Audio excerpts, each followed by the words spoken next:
Hello and welcome back to another episode of Generation Films. My name is American Ben, and today we're going to discuss the top 5 recent Star Wars characters who I would really like to see more of in future Star Wars content. Now, it's been a while since I've done a Star Wars video. I don't usually like to cover Star Wars because it isn't my forte, but I need a brief respite from philosophical sci-fi secrets videos for a day. And with a lot of new Star Wars content coming out soon, I thought it'd be a good time to talk about the characters I feel haven't been explored deeply enough, a few of whom were killed off before we really got to know them. Despite all the controversy that has surrounded Star Wars and Disney over the past few years, I actually feel like we can all agree that there's been some really interesting, albeit sometimes underexplored characters who have popped up in the galaxy recently, whether in the new trilogy films or in Disney Plus shows. Admiral Ackbar. We need more Admiral Ackbar. As a matter of fact, this whole video is a trap designed to lure you into a long, winding ode about the greatest revolutionary leader to ever live.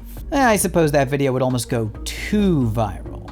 I can't bear the thought of so much success, so fine, we'll go with the original premise you were expecting. First, at number 5, we have Coleman Trebor. Coleman was a Verk Jedi Master who served on the Jedi High Council in the lead up to the Clone Wars. Coleman famously joined the Jedi Assault Team led by Mace Windu that went to Geonosis to rescue Obi-Wan Kenobi from the Confederacy of Independent Systems. Of course, you true Star Wars fans out there know how history goes from there. During the first Battle of Geonosis, Coleman proved himself to be one of the most formidable Jedi Masters of all time. His years of practice in the mental martial art of meditation led him to uncover a deep spiritual truth on the battlefield, a revelation which helped to secure the future of the Republic: that you never bring a sword to a gunfight. Coleman's screen time might have been brief, but his impact on the galaxy is incalculable and everlasting. I hope we're lucky enough to learn more of his backstory in the future so that we can come to truly know this godlike, magnanimous warrior. Okay, in all honesty, Alan told me to include Coleman on this list and say really good things about him, and now I feel like I've been pranked. At number 4, we have Antoc Merrick. Now, if you followed this channel for a while, then you know that I love Rogue One. It's a fundamentally human story that breathes life into the Resistance, and I can't think of a character who better represents this dynamic than old Auntie Merrick, who I like to call Dad. Not Commander Dad, not Resistance Dad, just Dad, because he makes me feel happy and safe. I feel like it's not just a fatherly face that hides behind that regal stash, it's all of us. All of us are harbored securely behind those warm cherubic whiskers. I suppose if you don't know, then I should point out that Antoc Merrick was an ace pilot who served as a general in the Alliance's forces during the reign of the Galactic Empire, and is perhaps most well known for appearing on scene just in time during the Battle of Scarif with his squadron in tow to help buy time for the rogue rebel force there to non-consensually acquire the plans for the first Death Star from the Imperial unit stationed there. As I said before, what I love so much about Rogue One is that it truly breathes life into the Resistance and makes its cause and stakes feel real. For more on that, check out our channel page for the video I did on the film, but I digress. Antoc Merrick felt so human. He was, as I said, dad-like. I got the sense when he swooped down through Scarif's atmosphere that he really took pride in showing up to support his brethren in their semi-suicide mission against a far superior Imperial outfit. His slight smile ignited in me a sense of camaraderie among the rebels. In the joy it displayed outwardly, it acknowledged their shared pain and struggle through which greatest brotherhood is born. I'd very much like to learn more about Antoc Merrick, enough at least to discover what lies beneath the surface of a seemingly straightforward, sure-hearted pilot whose story is oft overlooked for the sake of more obviously exciting characters. Next, at number 3, y'all know I have to bring up Migs Mayfeld. And yes, if you've seen the video I've done on this character, then no, what I say here won't be new to you. Migs Mayfeld was a sharpshooter in the Imperial Army during the Galactic Civil War who, after becoming disillusioned with the Empire and really all of existence given his experiences in the war, left the army to become a mercenary for hire. Of course, we best know him for his somewhat reluctant efforts in helping the Mandalorian, Din Djarin, rescue Baby Yoda. Sorry, Bibu. Bobu. Wait, what's the little green vegetable's name again? Whatever, I forgot.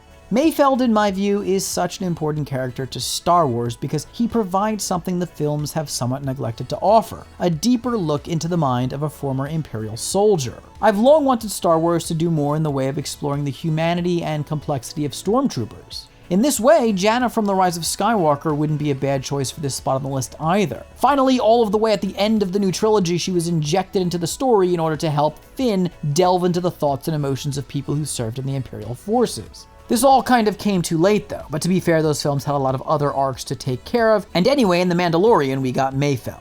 He doesn't quite give voice to the Stormtrooper struggle, but close enough. Mayfeld's palpable inner conflict, which played out on the planet Morak as he helped Din Djarin and crew infiltrate an Imperial refinery which housed a terminal containing the coordinates of Moff Gideon, was exceptionally well executed and, may I say, well portrayed by Bill Burr.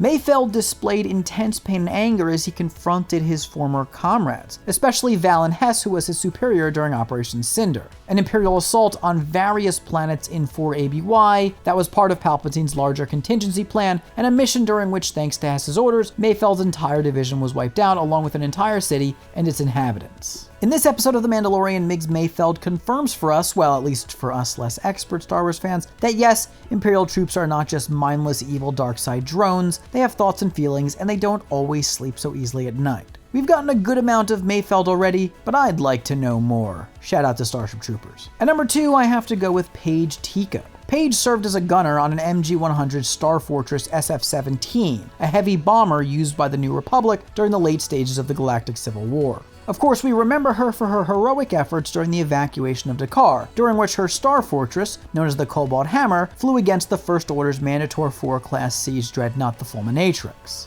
When the Hammer reached its strike position above the Fulminatrix, Paige was ordered to release her bombs on the First Order ship. However, the Hammer came under fire and Paige was forced, through great struggle, to find the remote control program to deploy the bombs and press its button. She successfully did so, but not without giving up her life in the process, as her damaged ship plummeted into the flames engulfing the Fulminatrix below. I'm a sucker for dark romantic moments such as this one. I certainly find Paige's backstory intriguing. She and her sister Rose witnessed the First Order's brutality firsthand when its legions invaded their homeworld and proceeded to strip it of its resources and abuse the native population there. There's something rather appealing to me about a character like this, an idealistic young person, bearing in mind but innocent dreams of one day exploring the universe, who then is forced by the misfortune of her circumstance to become a warrior, and ultimately give up her life before she can experience much of life at all. This all said, it's not Paige's backstory which truly sparks my interest in her. From her first moment on screen, she simply exuded charisma. Amidst a rather grand battle scene altogether, she stood out. I could sense in Paige's face that there was something special about her character. She had a certain passion and intensity, and it made me eager to learn more about her. Unfortunately, she perished soon after, but hey, short and sweet is sometimes best. Okay, maybe she could have at least had a full sentence worth of dialogue.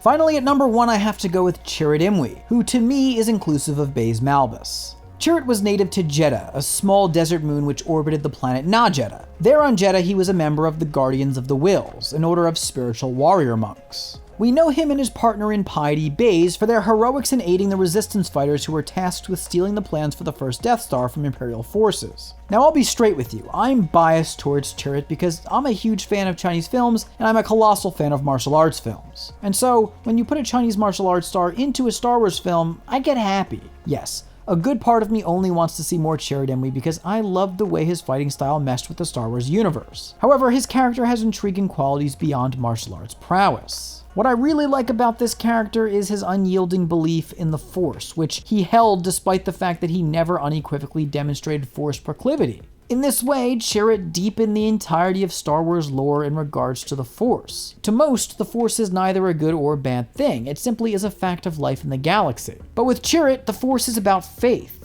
in a higher power. And because he believed that power exists, Chirrut led a selfless, principled life. He seemed like a bit of a goofball at times, but then again, certain things he said and did make me think that there was a complex philosophy that informed his actions. And I'd like to learn more about this philosophy, or perhaps even I'd appreciate a closer look at the Guardians of the Whills. Anyway, that's my list of the top Star Wars characters I'd like to see more of. Let me know what your list is down in the comments below. I hope you enjoyed this video. If you did, please do give it a big thumbs up. Remember to subscribe to this channel and hit that notification bell so you don't miss a damn thing. Oh, and hey guys, before I close out this video, I just wanted to let you know about a secret project British Ben has been working on called YouTube Viral Mastery.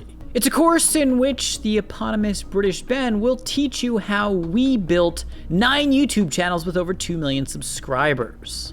So if you're an aspiring YouTuber and want a free preview of the course, just click down below and check out British Ben's masterclass on how to start a 6-figure YouTube channel without making all of the same stupid mistakes that he did. I, on the other hand, made no mistakes. I'm absolutely perfect.